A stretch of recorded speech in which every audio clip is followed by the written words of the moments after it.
Bom, graça e paz, né? Estamos começando o estudo de hoje e nós temos um assunto muito importante para tratar, que é sobre ressurreição.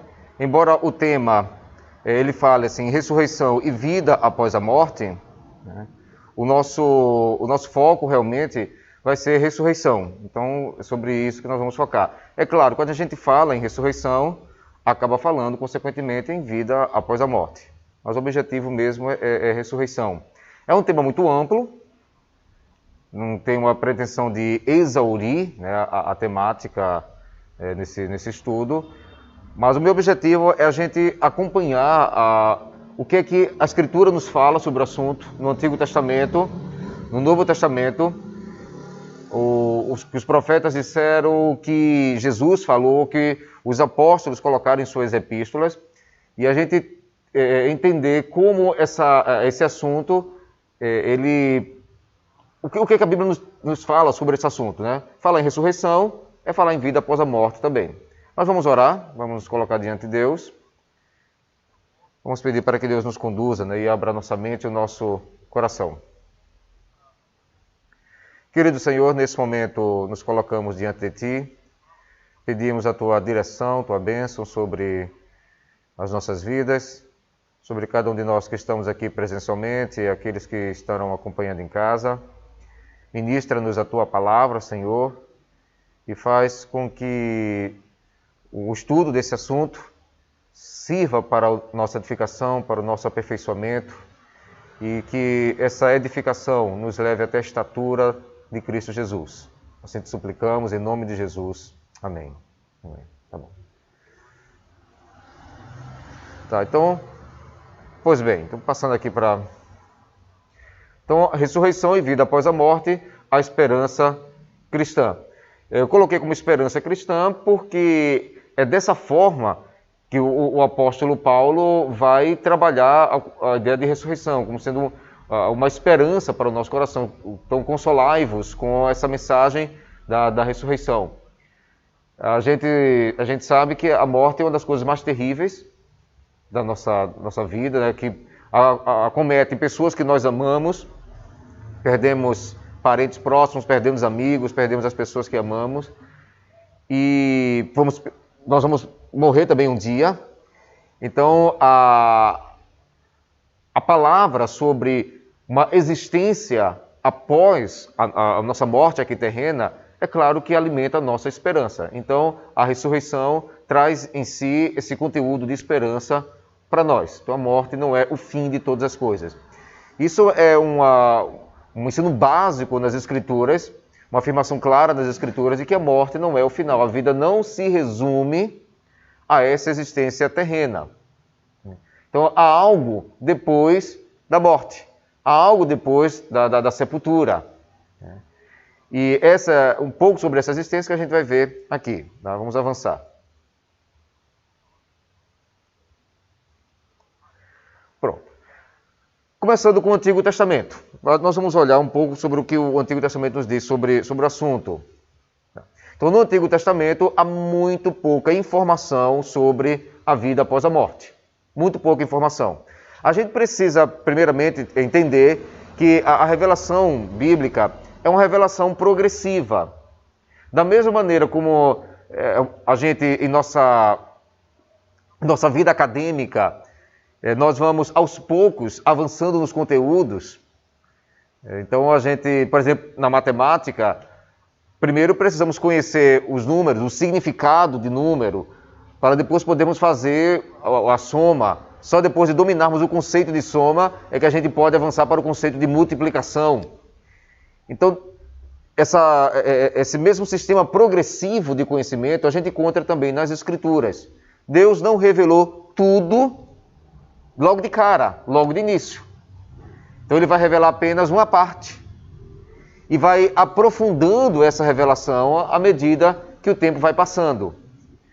Então, na época de Jesus revelou coisas, disse coisas que eram desconhecidas na época dos profetas do Antigo Testamento. E os apóstolos ainda acrescentaram informações além daquilo que Jesus havia dito, como o próprio Jesus falou. que o Espírito Santo vai guiar vocês, vai dar continuidade nesse aprendizado de vocês, conduzindo vocês a toda a verdade. Jesus disse isso aos seus discípulos e foi assim que aconteceu. Então, a revelação bíblica é uma revelação progressiva. E então, no Antigo Testamento, esse assunto sobre a vida após a morte é tratado muito pouco. Há muita pouca informação sobre a vida após a morte no Antigo Testamento. Na verdade, a maior parte das promessas que nós encontramos no Antigo Testamento retratam a vida terrena. A obediência a Deus iria trazer boas consequências, mas essas boas consequências iriam se expressar nesta vida aqui, através de uma vida longa, com muitos anos, através de uma família muito numerosa, através de muitos bens.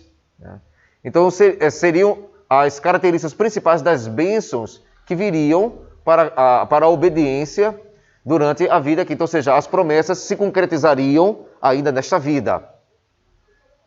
Então, são poucas as referências no Antigo Testamento para a vida após a morte e menos ainda sobre a ressurreição em si. Mas existem. Existem e a gente vai ver aqui quais são essas passagens. Tá. Bom, existem várias referências que indicam que os mortos estão no que o Antigo Testamento, escrito em hebraico, chama de Sheol. Sheol, ou Seol. Então, há 66 referências nos vários livros do Antigo Testamento a esse Sheol, Seol, como associando o Sheol aos mortos ou à vida após a morte. Mas essa expressão Sheol, ela é traduzida nas nossas versões, na língua portuguesa, ou na língua inglesa, ou qual for a outra língua, com sentidos diferentes de acordo com o contexto no qual elas aparecem. Então essa expressão normalmente é traduzida como sepultura, morte, ou até mesmo mundo inferior. E aí, das 66 referências à expressão Sheol no Antigo Testamento, apenas indiquei essas duas aqui. Então, primeiro livro de Samuel, capítulo 2, versículo 6, vamos dar uma olhadinha nessa passagem.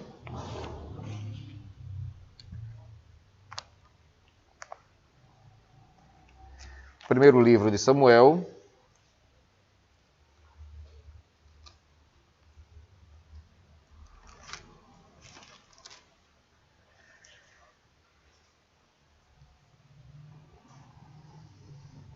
capítulo 2, versículo 6. Vou ler conforme está aqui na minha tradução, estou usando a NVI.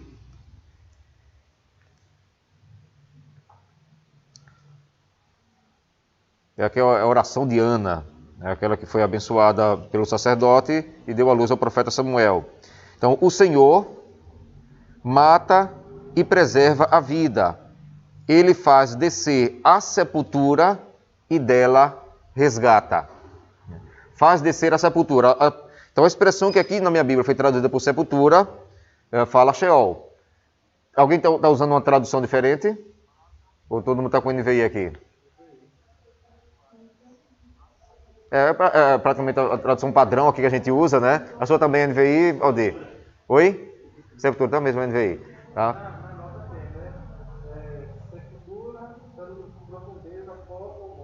Uhum. Pronto. Isso. Então, essa expressão aqui.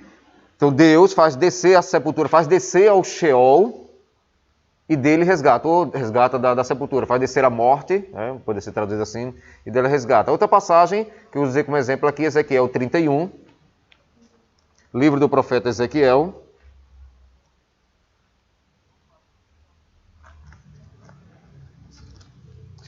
O livro do profeta Ezequiel já é de uma época bem posterior ao livro de Samuel. Samuel então, deve ter sido escrito ali 1000 anos antes de Cristo, aproximadamente.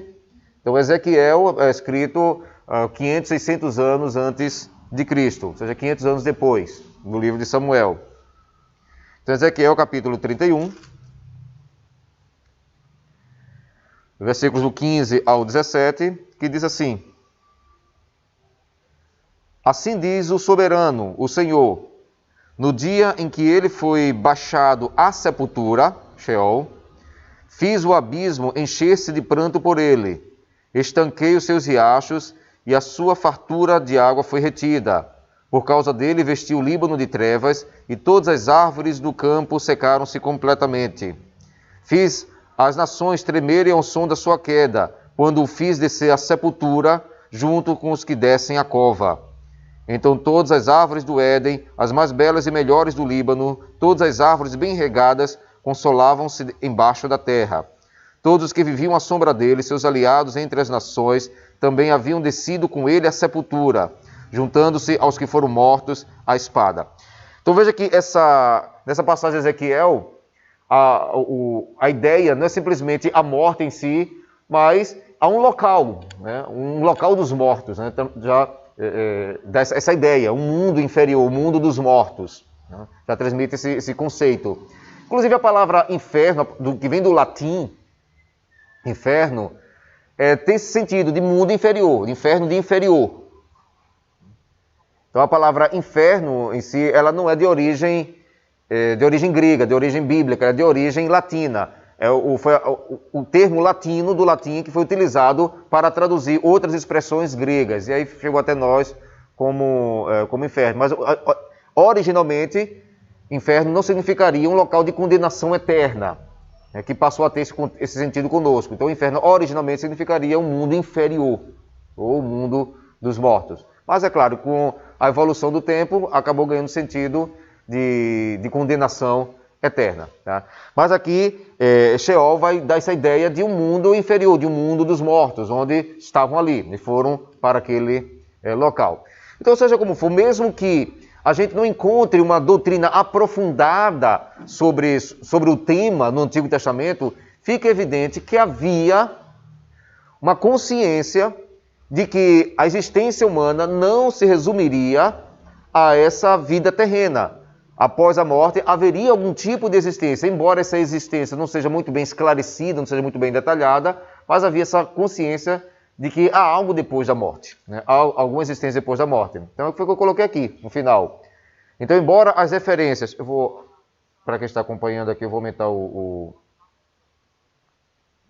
a letra.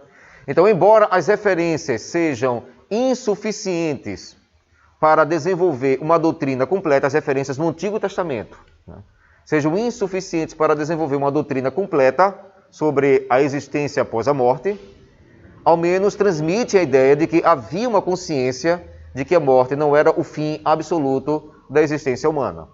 Então, há algo depois, há algo que acontece. Né? Então, a vida humana, a existência humana, melhor dizendo, não termina com a morte.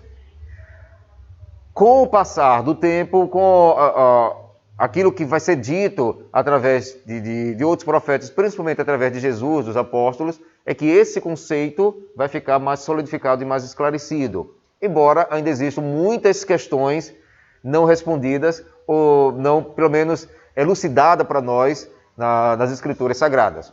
Mas vamos avançar um pouco mais.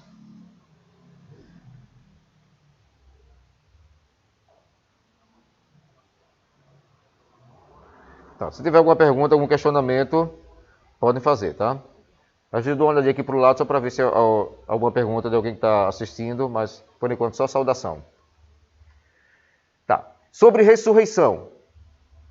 Então vimos duas referências que tratavam basicamente sobre a existência após a morte. Então vimos que havia essa consciência, embora não se tivesse um conhecimento pleno sobre como seria essa existência após a morte. E sobre ressurreição especificamente, o que é que o Antigo Testamento nos diz sobre ressurreição? Então no Antigo Testamento há 3 relatos de ressurreição ainda nesta vida. Então 3 relatos de pessoas que morreram e ressuscitaram no Antigo Testamento. Que é uma com o profeta Elias, o filho da viúva, a viúva que hospedou o profeta Elias, aquela viúva que, uma vez desafiada pelo profeta Elias, deixou de dar comida para o seu filho para dar primeiro para o profeta, né? E Deus abençoou e sustentou. Depois o filho dessa viúva morre, e aí através do profeta Elias, Deus traz a vida, vai renascer a vida a esta criança, esse menino. O outro episódio de ressurreição da mulher sunamita, que vai se dar com Eliseu. Também um relato parecido com o de Elias.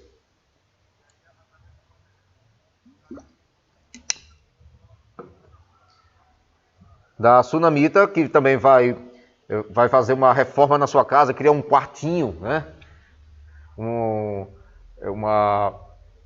local em que o profeta pudesse se hospedar quando estivesse passando pela cidade. E, por fim, ela não tinha filhos, então o profeta Eliseu vai abençoar, ela vai gerar um filho, e posteriormente esse filho morre. E da mesma maneira como Deus usou Elias para ressuscitar o filho da viúva lá da Fenícia, de Sidom, Sarepta de Sidom, aqui também o filho da sunamita também vai ser ressuscitado pela ação do profeta Eliseu, né, o sucessor do profeta Elias. E o terceiro e último relato, também relacionado com o profeta Eliseu, Eliseu já estava morto, e um homem morre, e quando vão sepultar esse homem, acabam sepultando o mesmo local em que Eliseu havia sido sepultado. Então, quando esse homem morto toca nos ossos, né, dos restos mortais, nos ossos de Eliseu, esse homem ressuscita. Então, dos três relatos da ressurreição, é o mais, assim, incomum, né? Então, ele ressuscitou a partir que tocou nos ossos do profeta Eliseu. Bom, então são os três relatos de ressurreição que nós encontramos no Antigo Testamento. Vale salientar que essas três ressurreições que a gente encontra foram de pessoas que ressuscitaram para esta vida e que voltaram a morrer. Morreram uma segunda vez, é quem pode chamar assim. Né? Então, aquela ressurreição temporária, digamos assim. Voltaram à vida, ou seja, esticou a vida um pouco mais. Mas um dia tiveram uma morte definitiva. Quanto a... Deixa eu botar aqui para cá. Pronto. Então, apesar dessas... apenas duas passagens do Antigo Testamento vão falar dessa ressurreição definitiva, não de uma ressurreição temporária, como aconteceu com esses três aí, do filho da viúva de Sarepta, o filho da sunamita e o homem que tocou nos ossos de Eliseu. Então, são três ressurreições temporárias, né? Mas a ressurreição definitiva, aquela ressurreição relacionada com a consumação dos tempos, essa ressurreição escatológica, apenas duas passagens no Antigo Testamento fazem menção a ela. Uma passagem está em Isaías, capítulo 26, e a outra no profeta Daniel. Então veja que já são, ao lado de Ezequiel, já são profetas dessa fase final do Antigo Testamento. Então Isaías, Ezequiel e principalmente Daniel, então são profetas já de uma época posterior. Isaías um pouco antes, Isaías 700 anos antes de Cristo.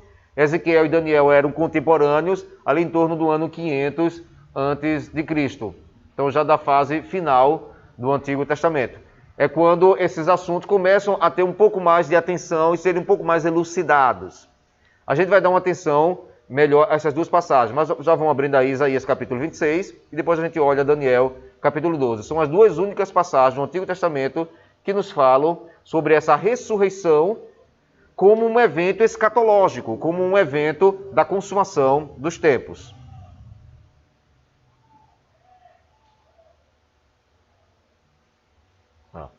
Então, começando com Isaías capítulo 26, versículo 19, nós vamos fazer a leitura dessa passagem.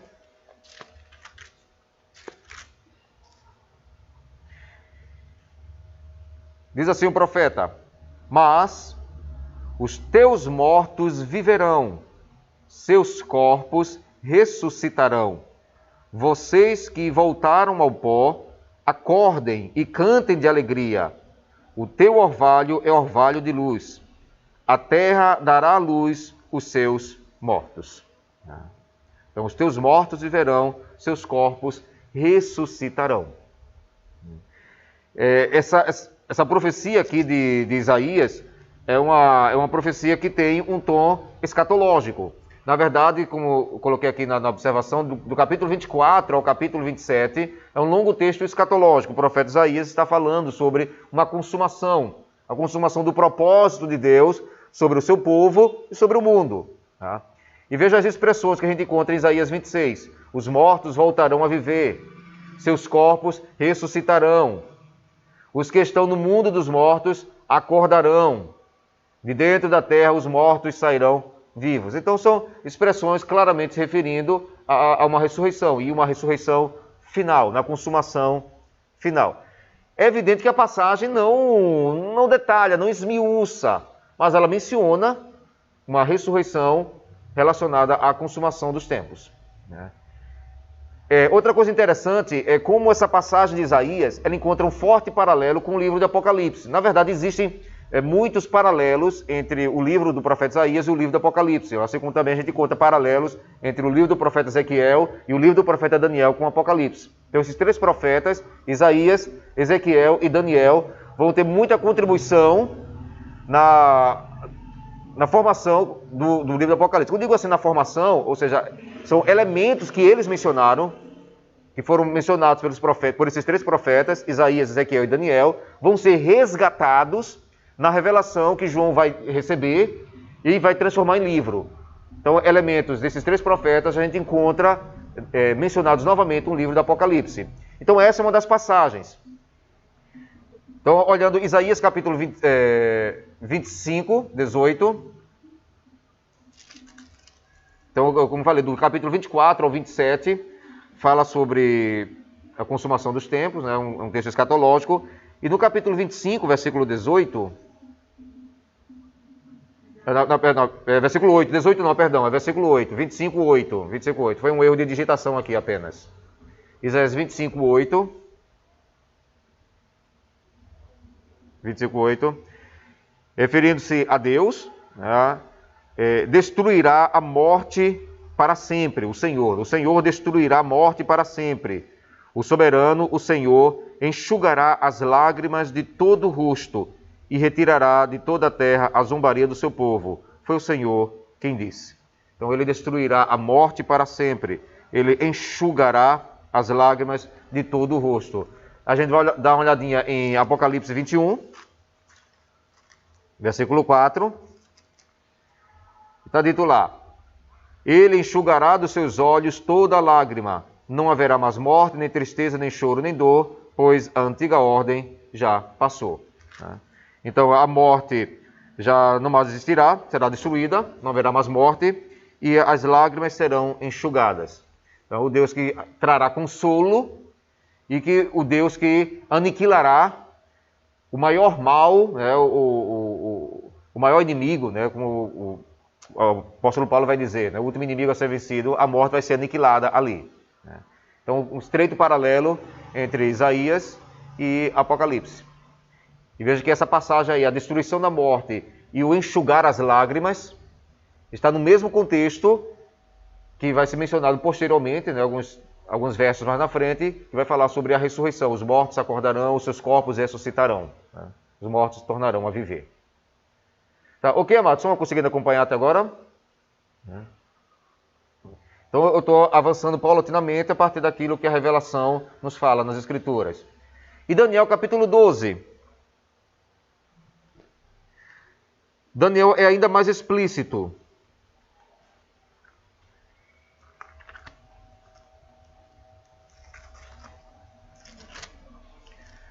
Daniel está entre os últimos profetas do Antigo Testamento. No capítulo 12, versículo 2, falando também sobre a consumação escatológica, consumação dos tempos, Daniel 12, 2 diz: multidões que dormem no pó da terra acordarão, uns para a vida eterna, outros para a vergonha e para o desprezo eterno. Multidões que dormem no pó da terra. É interessante a referência aí ao dormir, a morte sendo relacionada com dormir, que vai ser o termo preferido usado pelo apóstolo Paulo também para se referir à morte, como dormir.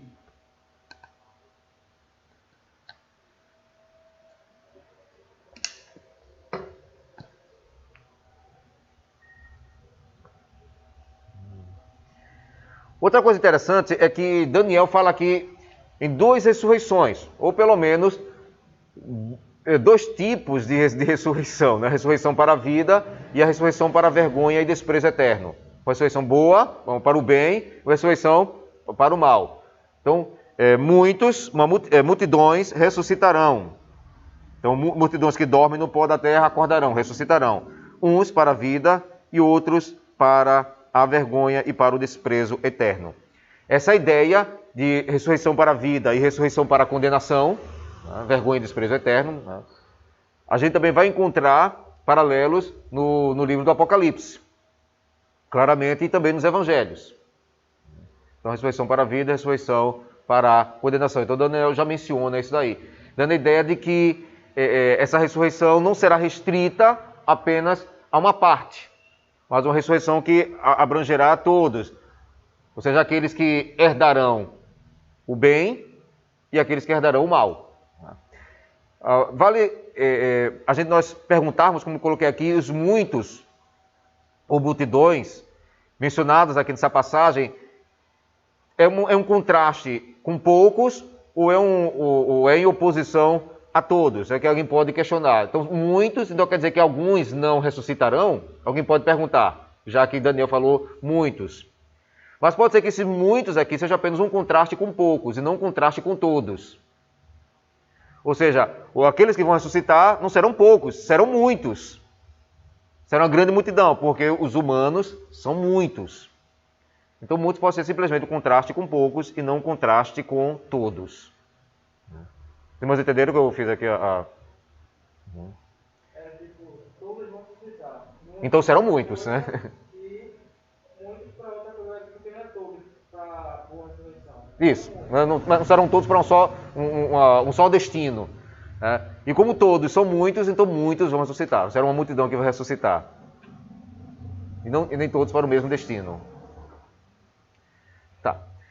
O Novo Testamento. É no Novo Testamento que a doutrina da ressurreição vai ser mais deslanchada, embora não esclareça todos os pontos, mas aprofunda.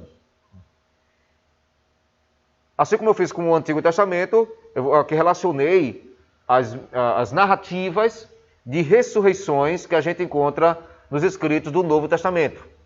As 7 narrativas de ressurreição. As 7 são: o filho de uma viúva, a viúva lá da cidade de Naim, que Jesus vai ressuscitar. Está em Lucas capítulo 7.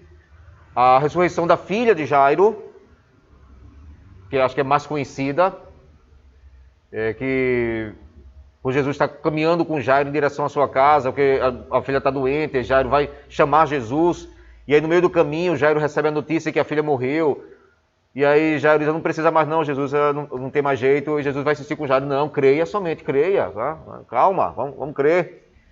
E quando está lá, Jesus fala: não, ela está dormindo, ela vai acordar, eu vou acordá-la. E no final das contas Jesus acorda. Ela tinha morrido, então a expressão aí "está dormindo", relacionado com morte, que não foi algo novo que Jesus criou nesse sentido, já encontra em Daniel a ideia do dormir. Então a filha de Jairo, a ressurreição de Lázaro, né? Então a ressurreição, talvez de todas elas, a mais impactante, porque Lázaro não havia simplesmente morrido, ele já fazia 4 dias que havia morrido, já estava em processo de decomposição.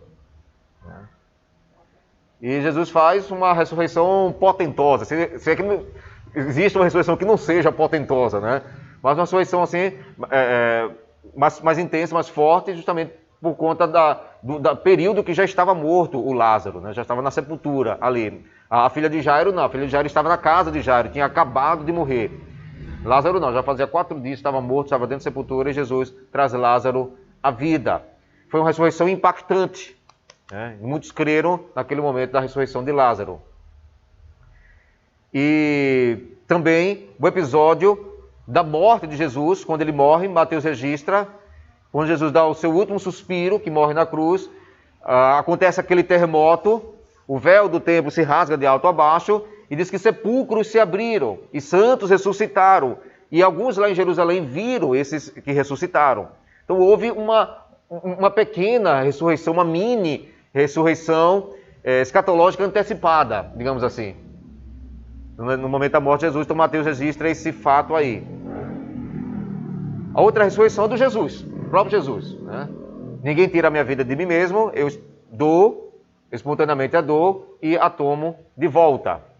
Então Jesus morre na sexta-feira à tarde, é sepultado, e ao terceiro dia No domingo pela manhã, então ele retoma a vida, ele ressuscita, ele vence a morte.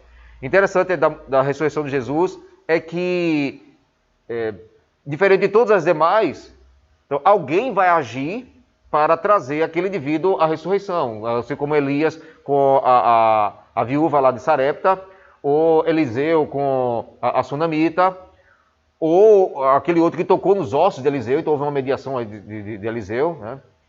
Ou no caso desses mencionados acima aí, né, da viúva da cidade de Naim, da filha de Jairo, de Lázaro, então alguém estava ministrando a ressurreição para aquela pessoa. No caso de Jesus, não.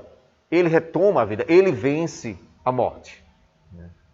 Ele vence a morte. Tem um poder para dar e tem um poder para tomá-la de volta. E aí, na vida e na ação dos apóstolos, a gente encontra ainda a ressurreição de Tabita, através do apóstolo Pedro, que era uma pessoa que servia, acolhia, que ajudava muito outras pessoas. Ela acaba morrendo e Pedro é chamado para aquele momento e é usado para a ressurreição. E a de Eutico, quando Paulo está retornando da viagem missionária e tem muita coisa a dizer em pouco tempo e só tinha aquela noite para falar, então ele fala por muitas horas. E aí um jovem que estava na parte mais alta do local fica sonolento, cochila e cai lá do alto, cai no chão morto, e Paulo vai agir sobre ele e restaurar a vida dele. Então, uma com a ressurreição com Pedro, outra ressurreição com Paulo. Então, são essas ressurreições que a gente encontra, esses relatos de ressurreição que a gente encontra no Novo Testamento. Então, todos esses aqui, com exceção de Jesus, obviamente, ressuscitaram para morrer depois de novo, assim como aqueles 3 relatos de ressurreição do Antigo Testamento. Então Jesus foi o único que ressuscitou e subiu aos céus, e está vivo. Todos os outros ressuscitaram e voltaram a morrer. Tá. Então, o que é que Jesus falou sobre ressurreição? Aqui olhando não essa ressurreição temporária, digamos assim, mas a ressurreição escatológica, aquela ressurreição mencionada por Isaías e por Daniel. Irmãos, eu esqueci de mencionar uma coisa, que eu ia comentar, não anotei, mas eu ia comentar, aí como não comentei, não lembrei na hora. Vou rebobinar um pouquinho a fita VHS. Sobre relatos, ressurreições mencionando consumação dos tempos, aquela de Isaías que a gente leu, a de Daniel. Alguns sugerem que em Ezequiel também, naquele vale dos ossos secos, também seria uma outra menção a uma ressurreição escatológica. Mas eu acho que é mais sensato entender aqueles ossos secos que vão se juntar, ali em Ezequiel 37, obrigado, Ezequiel 37, os ossos vão se juntando, e aí surgem tendões, músculos, depois surge a pele. E aí o profeta ministra o Espírito vem sobre eles, eles voltam à vida e se tornam um grande exército. É mais coerente entender como uma referência a uma restauração do povo de Israel do que a ressurreição escatológica em si. Então, o povo estava arrasado, o povo estava como mortos, uma multidão de mortos, como nação. E aí Deus está falando através do profeta Ezequiel que vai trazer restauração, vai tornar a vida essa nação que morreu, que deixou de existir. Eu vou trazer de volta essa nação. Então, é mais coerente entender o Vale de Ossos Secos como uma promessa de restauração do povo do que como uma menção à ressurreição escatológica, à ressurreição da consumação dos tempos. Ok, amados? Pronto, aí voltando para a gente que estava aqui. O que é que Jesus fala sobre ressurreição? Então, nós encontramos uma referência de Jesus direta à ressurreição nos evangelhos sinóticos. Evangelhos sinóticos são Mateus, Marcos e Lucas, aqueles 3 evangelhos que têm um relato semelhante. E 3 referências no evangelho de João. O evangelho de João, ele tem um relato, João fez um relato bem diferente dos evangelhos sinóticos, destacando outros aspectos da vida e do ministério de Jesus. Mas vamos dar uma olhadinha em Marcos capítulo 12, vamos abrir em Marcos 12.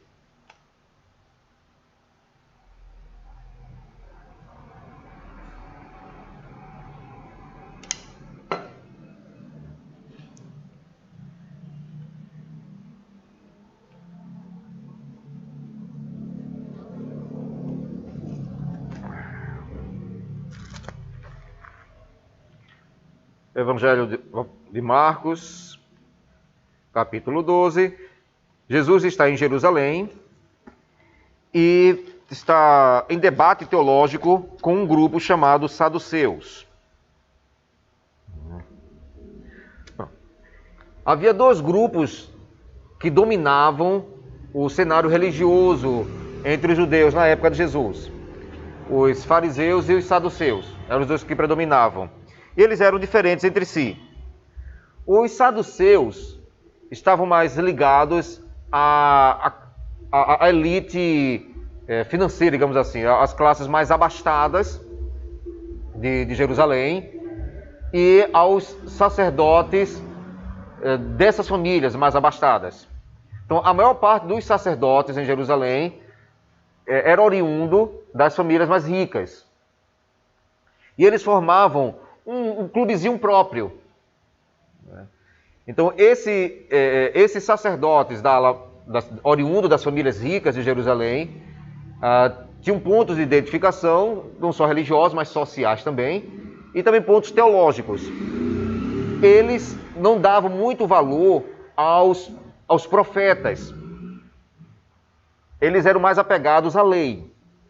E conforme a gente viu agora, as referências do Antigo Testamento à ressurreição vão aparecer nos profetas. Elas não são mencionadas nos livros da lei. Gênesis, Êxodo, Levítico, Números e Deuteronômio. Então o conceito de ressurreição é ausente nos 5 livros da lei. Só vai aparecer nos profetas, posteriormente. Então, para os saduceus, uma vez que a ideia de ressurreição não aparece nos livros da lei, então eles não acreditavam no conceito de ressurreição, os saduceus. O outro grupo que predominava ali era o dos fariseus. Os fariseus, havia sacerdotes que eram fariseus também, mas a maioria dos sacerdotes eram da linha dos saduceus. Havia alguns sacerdotes fariseus, mas os fariseus se destacavam principalmente pelo extremo zelo na vida prática, no cotidiano, no dia a dia, no zelo da obediência às normas da lei. Os fariseus, ao contrário dos saduceus, tinham um respeito e uma reverência por toda a Escritura que nós chamamos de Antigo Testamento. Inclusive os profetas. Muito apreço pelos profetas. Assim, os fariseus tinham uma teologia, uma doutrina muito mais próxima da palavra de Jesus, do ensino de Jesus, do que os saduceus. Então havia muito mais pontos em comum, pontos de concordância entre os fariseus e Jesus do que entre os saduceus e Jesus, né? Curiosamente falando. Quando a gente vai estudar a teologia dos fariseus, então há muitos pontos comuns entre a doutrina dos fariseus e a doutrina cristã. Não todos, mas havia muitos pontos em comum, porque eles tinham uma visão mais ampla do Antigo Testamento, assim como também nós temos. Os fariseus também, eles tinham maior influência sobre as classes mais pobres de Jerusalém, enquanto os saduceus ficavam mais limitados às classes mais ricas, né, mais sofisticadas de Jerusalém. Tá. Então, um dos pontos de discordância entre saduceus e fariseus era na doutrina da ressurreição. Os fariseus criam na doutrina da ressurreição, que, conforme a gente viu, é mencionada nos profetas. E os saduceus não criam na doutrina da ressurreição. E os saduceus tinham uma pegadinha com os fariseus. É uma armadilha para colocar os fariseus sem ter resposta. Então, os saduceus vão usar essa mesma armadilha contra Jesus. Né? Essa mesma armadilha, que é a que a gente vai ler aqui agora, então, em Marcos capítulo 12. Então vamos ler a partir do 18, né, para entender até a armadilha que eles criam aqui. Então, depois os saduceus, Marcos 12, 18.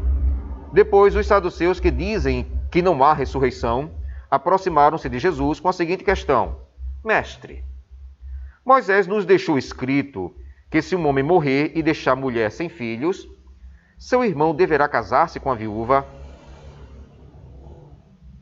e ter filhos para seu irmão. Bem, havia 7 irmãos.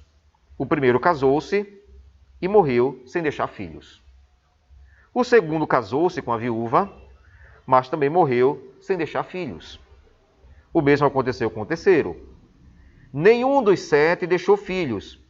Finalmente morreu também a mulher. Na ressurreição, de quem ela será esposa, visto que os 7 foram casados com ela. Pegadinha em tanto, né? Uma armadilha em tanto. Então eles mencionam um aspecto da lei, que a lei, ela determinava, havia uma questão, porque muitas questões ali, muitas normas da lei, soam estranhas para a gente, porque a gente não desconhece o contexto da época, o contexto histórico antigo. Então algumas normas, algumas regras, parecem uma coisa meio esquisita para a gente. Mas para aquela época fazia todo sentido. Fazia todo sentido.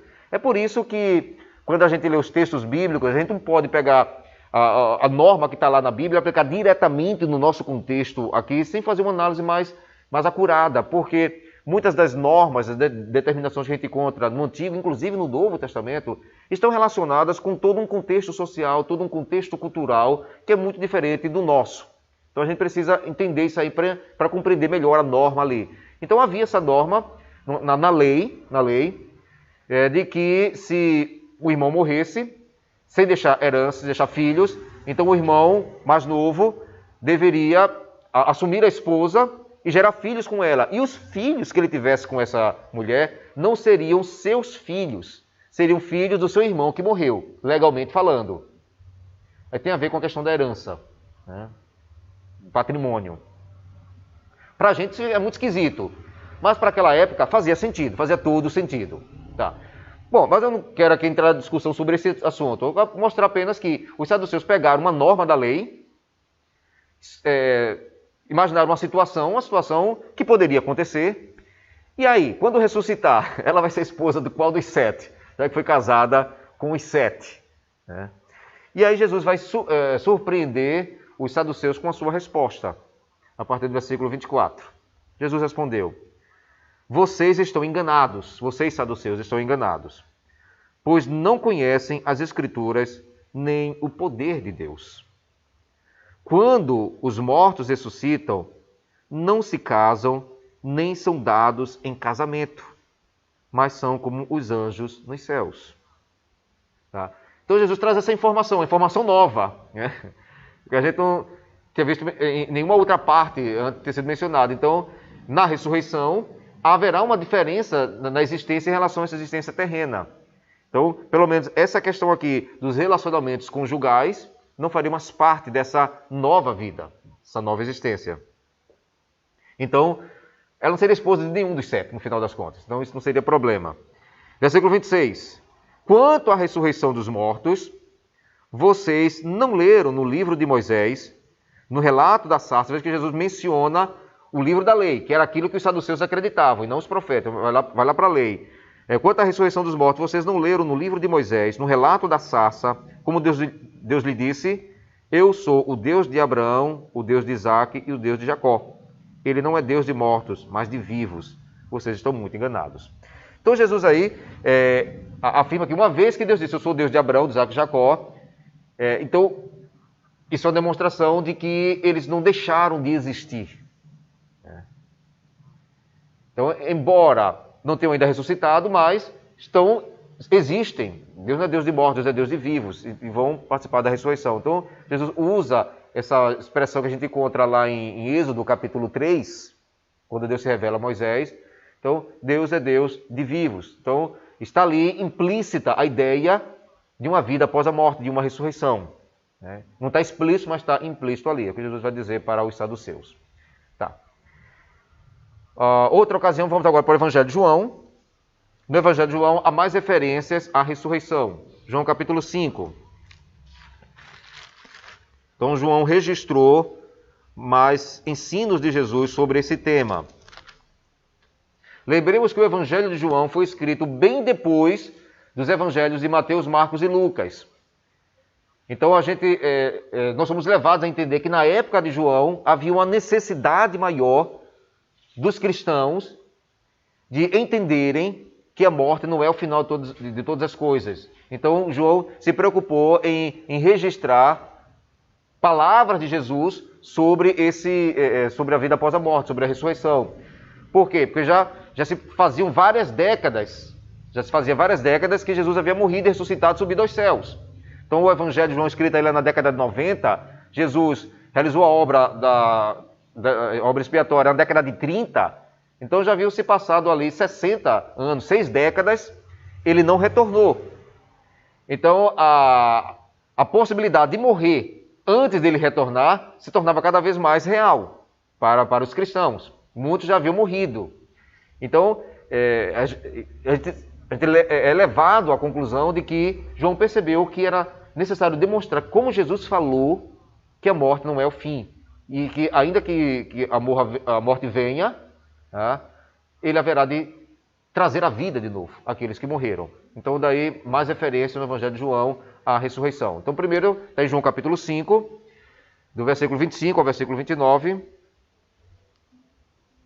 Então João registra o seguinte ensino de Jesus: eu lhes afirmo que está chegando a hora, e já chegou, em que os mortos ouvirão a voz do Filho de Deus, e aqueles que a ouvirem viverão. Pois da mesma forma como o Pai tem vida em si mesmo, ele concedeu ao Filho ter vida em si mesmo, e deu-lhe autoridade para julgar, porque é o Filho do homem. Não fiquem admirados com isto, pois está chegando a hora em que todos os que estiverem nos túmulos ouvirão a sua voz, e sairão. Os que fizeram bem ressuscitarão para a vida, e os que fizeram mal ressuscitarão para serem condenados. Então veja que no final dessa palavra, Jesus praticamente copia Daniel. Daniel 12. Praticamente uma cópia de Daniel. Então, todos os que estiverem, finalzinho do 28, todos os que estiverem nos túmulos ouvirão a sua voz. Multidões ressuscitarão. E aí? E sairão. Os que fizeram bem para a ressurreição da vida, e os que fizeram mal para a ressurreição da condenação. As duas ressurreições aí bem... Então Jesus repete o que Daniel já havia dito ali. Vamos dar uma olhadinha em João capítulo 6. João capítulo 6, versículo 39, e depois 40, 44, 54. Então, estou saltitando aqui. 6,39. Jesus diz: e esta é a vontade daquele que me enviou, que eu não perca nenhum dos que ele me deu, mas os ressuscite no último dia. Porque a vontade de meu Pai é que todo aquele que olhar para o Filho e nele crer, tenha a vida eterna, e eu o ressuscitarei no último dia. Eu ressuscitarei no último dia. Então Jesus claramente aponta para a ressurreição que vai vencer a morte, uma ressurreição escatológica, na consumação dos tempos, no último dia aqui. A expressão último dia refere-se à consumação dos tempos.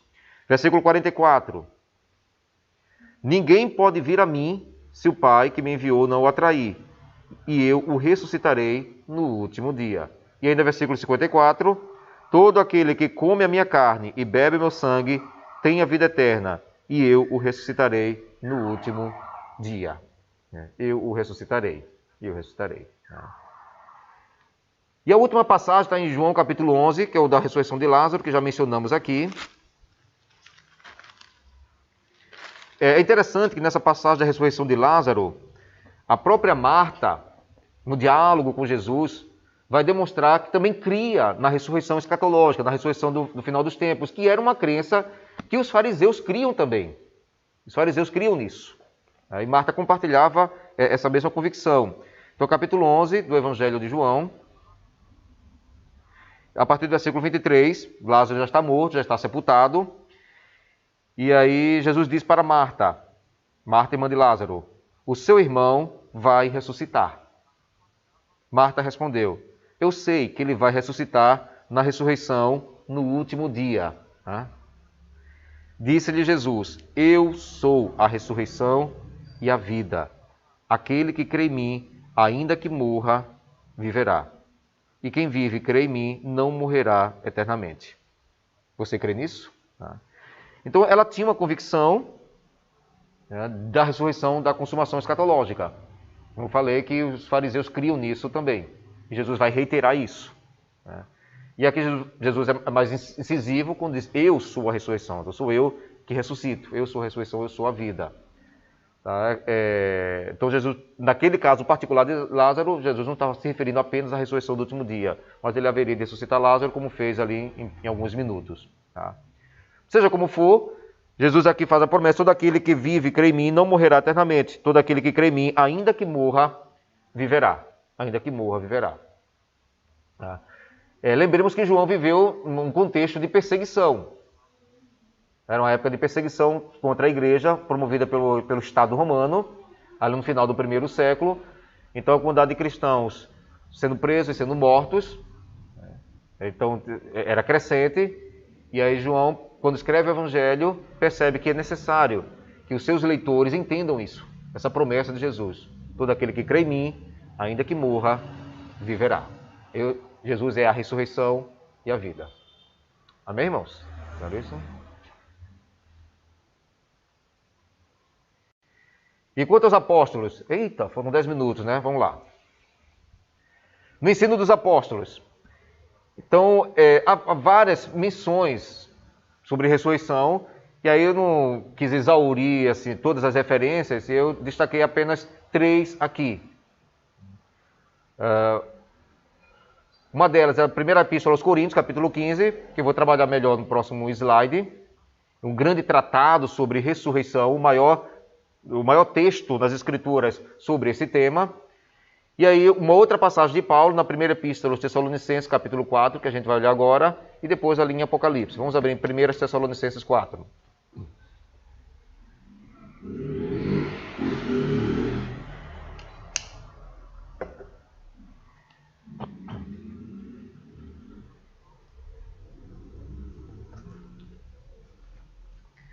Primeira epístola aos Tessalonicenses, capítulo 4. A partir do versículo 13, Paulo tem uma preocupação aqui com os parentes, com os amigos dos irmãos lá de Tessalônica, da igreja de Tessalônica, que morreram. Então, Paulo sente a necessidade de ensinar algo aos cristãos lá de Tessalônica. Então, versículo 13. Irmãos, não queremos que vocês sejam ignorantes quanto aos que dormem. Dormir aqui, morrer. Para que não se entristeçam como os outros que não têm esperança. Nós temos esperança. Então, não se entristeçam. Se cremos que Jesus morreu e ressurgiu, cremos também que Deus trará, mediante Jesus e com ele, aqueles que nele dormiram. Dizemos a vocês, pela palavra do Senhor, que nós, os que estivermos vivos, os que ficarmos até a vinda do Senhor, então Paulo não sabia quando Jesus voltaria, então Paulo acreditava que havia essa boa possibilidade dele ainda estar vivo quando Jesus retornasse, é o último dia da consumação. Então nós, os que ficarmos até a vinda do Senhor, certamente não precederemos os que dormem, os que morreram. Pois, dada a ordem, com a voz do arcanjo e o ressoar da trombeta de Deus, o próprio Senhor, Jesus, descerá dos céus, e os mortos em Cristo ressuscitarão primeiro. Ou seja, eles irão para Jesus antes da gente, antes dos vivos. Então, aqueles que morreram serão os primeiros a se encontrar com Jesus. Eles primeiro vão ressuscitar. Depois que eles ressuscitarem, depois nós, os que estivermos vivos, seremos arrebatados com eles nas nuvens para o encontro com o Senhor nos ares. E assim estaremos com o Senhor para sempre. Consolem-se uns aos outros com essas palavras. Então, Paulo aqui descreve uma cena belíssima, né? Então, no último dia, na consumação dos tempos, da volta de Cristo, embora eu não utilize essa expressão último dia, nessa passagem, vou usar em Coríntios 15, mas na volta de Cristo, então, aqueles que morreram, eles terão prioridade sobre nós, os que estivermos vivos.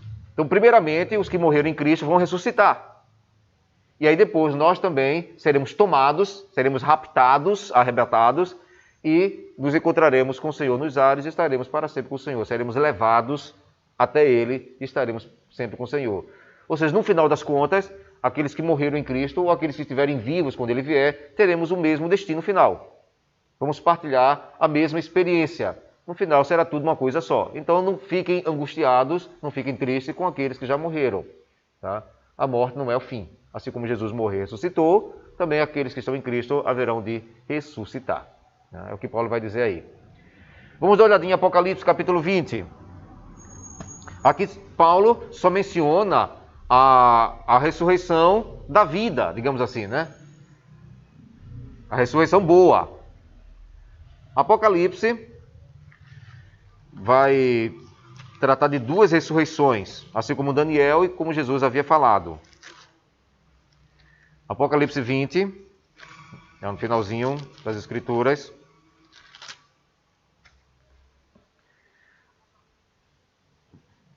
A partir do versículo 4. Vi tronos em que se assentaram aqueles a quem havia sido dada autoridade para julgar. Vi as almas dos que foram decapitados por causa do testemunho de Jesus e da palavra de Deus. Então, a ideia de perseguição aqui, os cristãos perseguidos. Então, vi as almas dos que foram decapitados por causa do testemunho de Jesus e da palavra de Deus. Eles não tinham adorado a besta nem a sua imagem, não tinham recebido a sua marca na testa nem nas mãos. Eles ressuscitaram e reinaram com Cristo durante 1000 anos. Tá? Até aí. Então, versículo 6. Felizes e santos os que participam da primeira ressurreição. A segunda morte não tem poder sobre eles. Segunda morte seria a condenação final, aqui no contexto de Apocalipse. Então a segunda morte não tem poder sobre eles. Serão sacerdotes de Deus e de Cristo e reinarão com ele durante 1000 anos. A gente não vai entrar em discussão aqui teológica sobre os 1000 anos, apenas destacar que Apocalipse fala sobre uma primeira ressurreição, uma ressurreição boa, estarão com Cristo, reinarão com Cristo, serão sacerdotes de Deus e de Cristo. E mais embaixo, versículo 13, vamos a partir do 11. Depois, vi um grande trono branco e aquele que nele estava assentado. A terra e o céu fugiram da sua presença e não se encontrou lugar para eles. Para o trono, não cabia, né? Vi também os mortos, grandes e pequenos, em pé diante do trono, e livros foram abertos. Outro livro foi aberto, o livro da vida. Os mortos foram julgados de acordo com o que tinham feito, segundo o que estava registrado nos livros. O mar entregou os mortos que nele havia, e a morte e o Hades, Hades é uma expressão grega para o mundo dos mortos, entregaram os mortos que neles havia, e cada um foi julgado de acordo com o que tinha feito. Então a morte e o Hades, esse mundo inferior, esse mundo, foram lançados no lago de fogo. O lago de fogo é a segunda morte, né? Condenação eterna. Aqueles cujos nomes não foram encontrados no livro da vida foram lançados no lago de fogo. Então uma segunda ressurreição, uma ressurreição para a condenação, como Daniel fala, como Jesus fala ali no texto de João. Então, felizes aqueles que participam da primeira ressurreição. Ou aqueles que participam da primeira ressurreição não vão sofrer a penalidade da segunda morte. Mas aqueles que participarão da segunda ressurreição serão penalizados. A ressurreição da vida, ressurreição da morte. Ok, irmãos? Para a gente encerrar, vamos dar uma olhadinha em Coríntios 15. O mais longo texto sobre ressurreição nas Escrituras.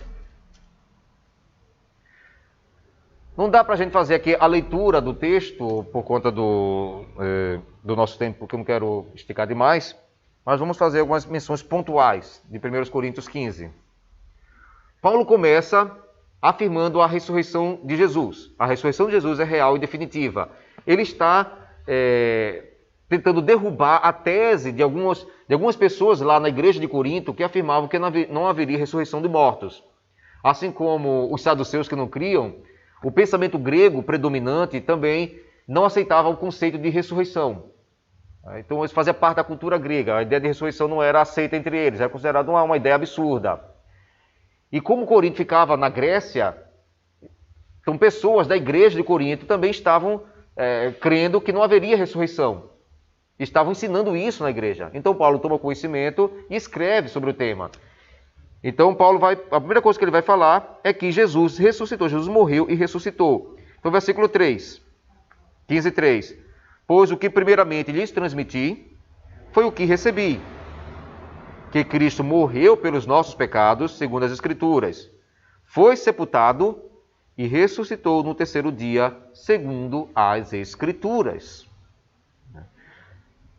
E apareceu a Pedro e depois aos 12. 12 aqui é um termo para se referir ao grupo dos discípulos mais próximos, que nesse contexto aqui, nesse momento, eram 11.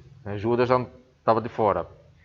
Depois disso, apareceu a mais de 500 irmãos de uma só vez, a maioria dos quais ainda vive, embora alguns já tenham adormecido, já tenham morrido, possivelmente na ascensão de Jesus aos céus. Depois apareceu a Tiago, irmão de Jesus, autor da epístola, e então a todos os apóstolos. Então Paulo utilizando a palavra apóstolo num sentido muito mais amplo do que meramente o grupo dos 12. Depois desses, apareceu também a mim, como a um que nasceu fora de tempo. No caminho para Damasco, Jesus aparece a Paulo, na época chamado Saulo. Saulo, Saulo, por que você me persegue?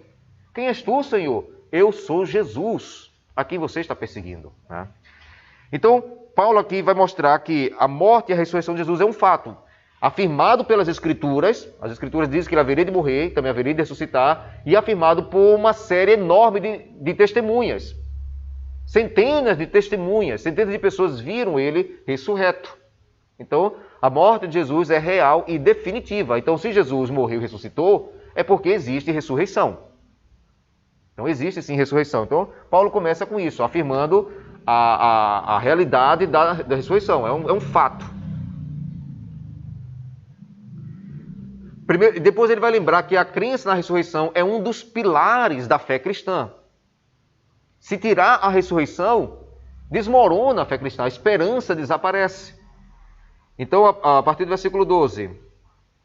Ora, se está sendo pregado que Cristo ressuscitou dentre os mortos, como alguns de vocês estão dizendo que não existe ressurreição dos mortos?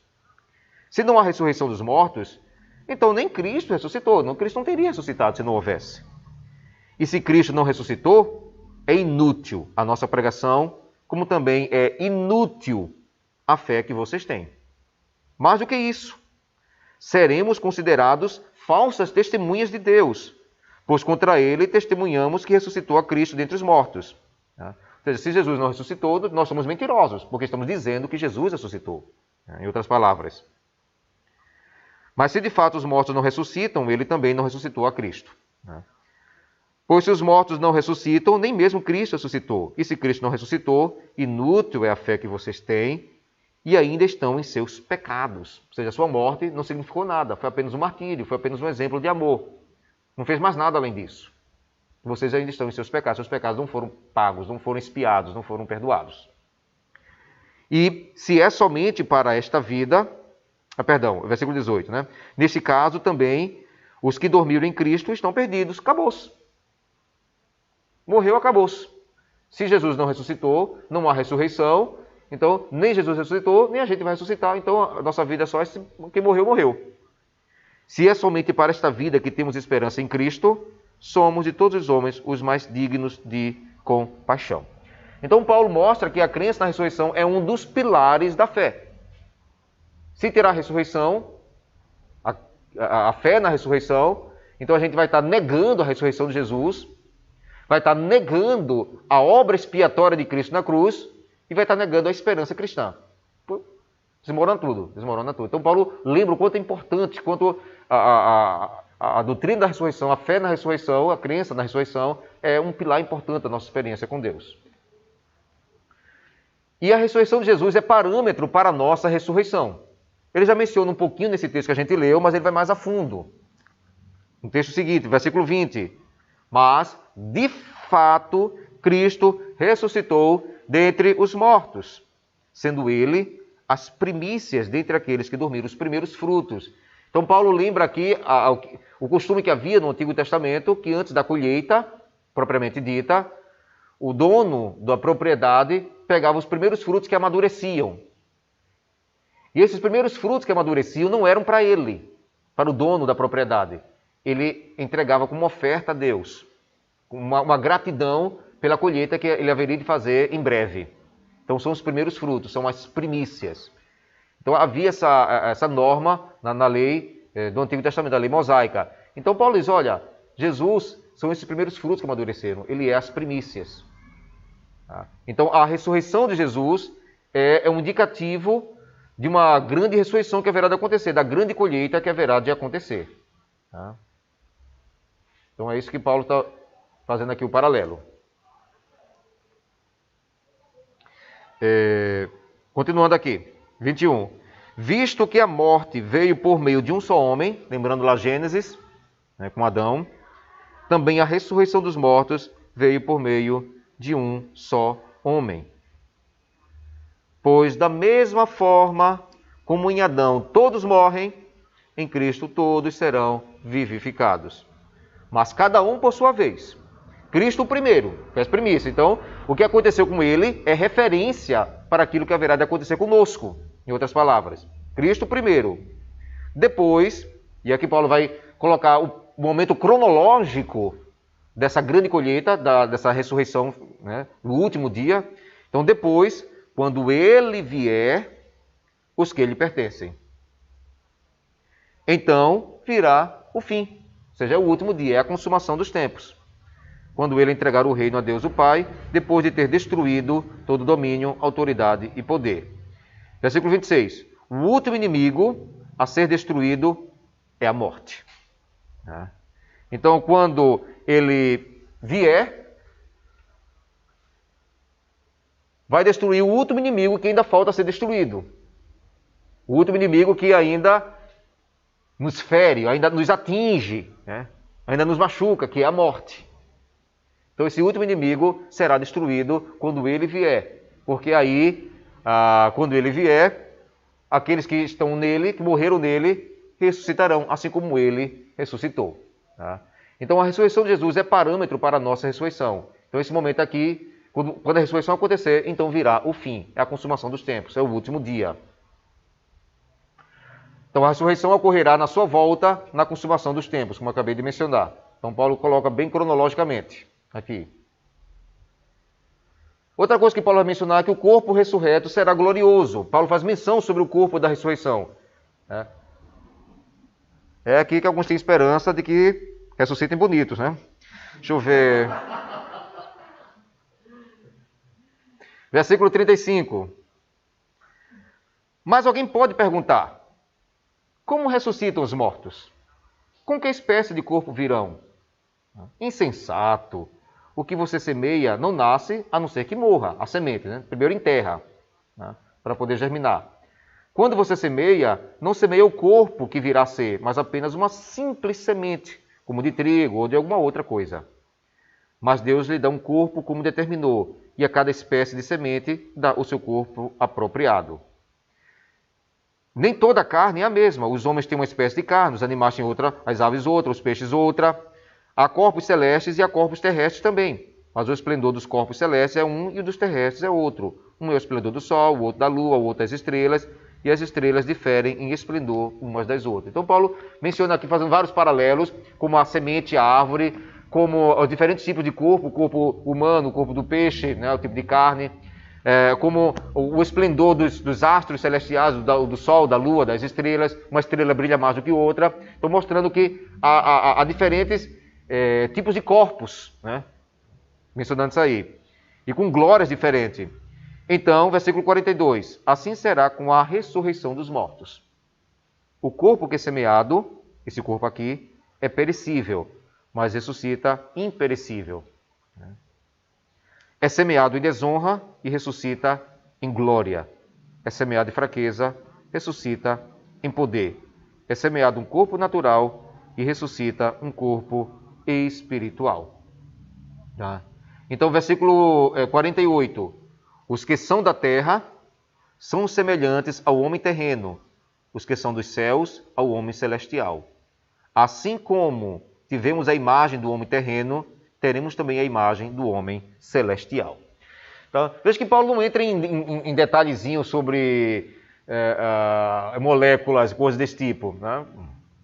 Então ele apenas está mencionando que haverá sim um corpo da ressurreição, ainda que esse corpo atual seja destruído, seja deteriorado, né? Mas Deus tem algo preservado, algo que nos espera, que é mais glorioso do que esse corpo.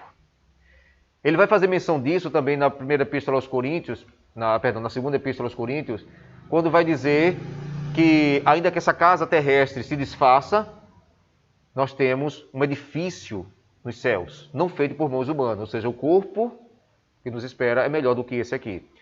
Então, de alguma forma, essa existência pós-ressurreição significa um corpo, porque o ser humano ele é uma totalidade, o ser humano não é apenas um espírito, o ser humano é essa totalidade, aqui nós somos toda essa totalidade. Então, na ressurreição teremos sim um corpo que será superior, será mais glorioso do que esse daqui.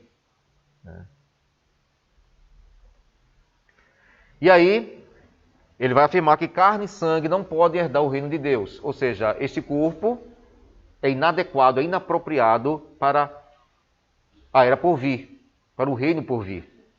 Justamente a partir do versículo 50.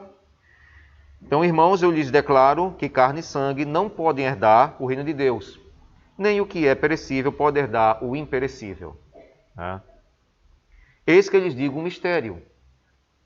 Nem todos dormiremos, mas todos seremos transformados. Então, aquilo que ele escreveu na carta aos Tessalonicenses, escrevendo aqui de novo. Todos seremos transformados. Mesmo quem não vai morrer, vai ter que ser transformado, porque esse corpo atual é inadequado para o da era por vir. Então, esse corpo precisará passar por uma transformação. No momento, essa transformação vai ser no momento, no abrir e fechar de olhos, ao som da última trombeta. Pois a trombeta soará, os mortos ressuscitarão incorruptíveis e nós seremos transformados. Então, Paulo alimentava a ideia de que poderia estar vivo quando isso acontecesse. Então, seja como for, quem morreu ressuscita nesse novo corpo e quem está vivo passa por uma transformação para ter as características também desse novo corpo. E versículo 54, quando, porém, o que é corruptível, aquilo que se corrompe, que é esse corpo, se revestir de incorruptibilidade e o que é mortal de imortalidade, então se cumprirá a palavra que está escrita: a morte foi destruída pela vitória. O último inimigo a ser vencido será finalmente destruído, aniquilado. Então a morte será destruída, é o que Paulo afirma. Não haverá mais morte. E ele conclui, já que é assim, versículo 58, portanto, meus irmãos, mantenham-se firmes e que nada os abale. Sejam sempre dedicados à obra do Senhor, pois vocês sabem que no Senhor o trabalho de vocês não será inútil. Não será inútil. Então, as Escrituras, elas nos falam sobre isso, que essa existência terrena não é tudo. Há algo após essa existência terrena. Mesmo que esse corpo se destrua, vai ser refeito em um nível melhor do que o atual. E que a nossa nova existência vai ser muito melhor do que essa atual. Deus enxugará dos olhos toda lágrima. Não haverá motivo para choro, pranto, nem dor, como vai dizer tanto Apocalipse como os profetas. Então, a Escritura é tácita em afirmar de que há sim uma vida após a morte, há sim uma esperança, algo pelo que esperar. E a ressurreição é o grande elemento dessa esperança após a morte. Teve um ponto que eu não mencionei aqui. E alguém pode perguntar assim, e entre a morte e a ressurreição, já que a ressurreição é no último dia, é na consumação dos tempos, e entre a morte e a ressurreição, o que acontece? Então a Escritura não é muito clara sobre esse período. Alguns acreditam em tal de sono, tipo de um dormir até a ressurreição do último dia, da consumação dos tempos. Alguns acreditam dessa forma. Mas poucas referências sobre isso tendem a gerar a ideia de que é uma existência consciente. O próprio Paulo ele vai dizer que, falando sobre a sua possibilidade de morrer, quando escreve aos Filipenses, ele diz, olha, eu não sei o que vai acontecer comigo. Paulo estava preso, eu não sei o que vai acontecer comigo, se vou ser solto ou se vou ser morto. Olha, para mim, eu estou de boa. Eu até prefiro morrer, porque se eu morrer, estarei com Cristo, que é infinitamente melhor. Mas eu sinto que ainda tem muita coisa a fazer, então eu acredito que serei solto. É o que ele vai dizer assim. Mas ele fala, se eu morrer, estarei com Cristo, que é infinitamente melhor. Então, quando Paulo diz isso na carta aos Filipenses, nos dá a ideia de que essa existência entre a morte e a ressurreição do último dia, a consumação dos tempos, é uma existência de usufruto. né? É uma existência boa, né? de gozo. Então, para isso tem que ser uma existência consciente. Mas não se diz muito mais sobre essa situação. Então, além disso, é só especulação. Mas seja como for, estaria com Cristo, que é infinitamente melhor do que está aqui. Mas ainda assim, é uma existência intermediária, porque o homem, o ser humano, é essa totalidade, né? A parte espiritual e a parte material. Então teremos sempre um elemento material, um corpo, né? Diferente desse, mas teremos ainda assim um corpo na ressurreição da consumação. Amém, irmãos? Alguma pergunta? Deixa eu ver se alguém perguntou alguma coisa. Não, só saudação. Ok, então o que teríamos para hoje foi esse conteúdo. Espero ter ajudado a esclarecer. É claro que a gente não tem todas as respostas obtidas, porque a Bíblia não responde tudo. Responde aquilo que é essencial, né? Aquilo que a gente precisa saber. E quanto ao demais, como disse o apóstolo Paulo, na era por vir, então conhecerei plenamente, assim como sou conhecido por Deus, né? Até lá, a gente já se satisfaz com essa esperança que Deus tem transmitido para nós. Então vamos encerrar orando aqui. Pedir para a congregação ficar em pé.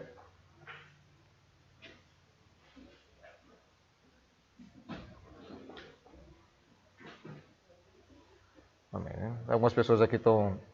Brian falando aqui. Ok, então vamos orar. Querido Deus, te bendizemos pelo teu amor, pelo teu cuidado para conosco.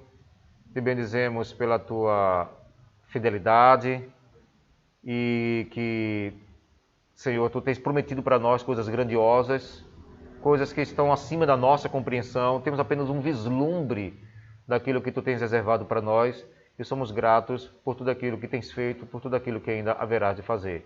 Então conforta-nos, ó Deus, conforta os nossos corações diante da morte, diante do luto que nos machuca, que nos dói, mas tu nos dás a esperança de que não é o fim, de que aquelas pessoas que morremos, que nós perdemos, estão contigo. E um dia também, quando tivermos que enfrentar a morte, estaremos com o Senhor, que é infinitamente melhor. Assim te louvamos, te glorificamos, em nome de Jesus. Amém.